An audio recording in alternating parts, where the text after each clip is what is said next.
dia. Aqui está assim um update riba tormenta tropical Gonzalo, que estamos vendo em direção de Caribe.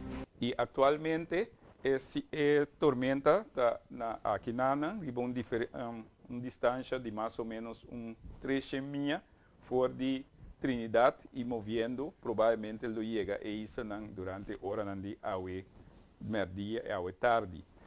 Promete que chega a Trinidad, o sistema lo vira um huracán por corto tempo, pero depois lo debilita e vai virar uma tormenta.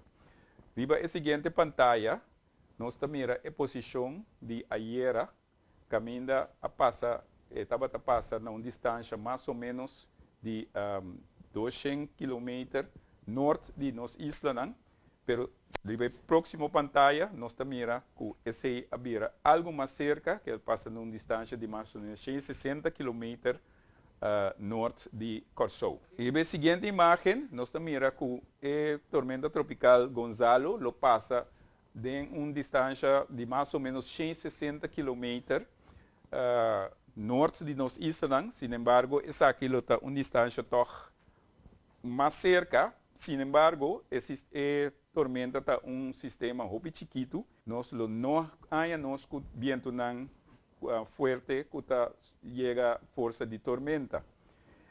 Esse que durante o próximo dia, nós viento lo queda por lo general suave e variar de diferente direção. Sin embargo, a chance para viento de tormenta afetar-nos isso na luta chiquita.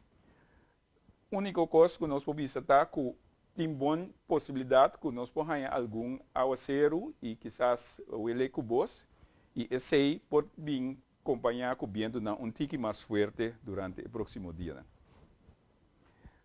Ribe mensagem clave tocante a tormenta tropical Gonzalo. Nós também era que ele passa a uma distância de 160 km norte de isla e durante já domingo à tarde, efeito que nós podemos antecipar, está vento menos que 10%.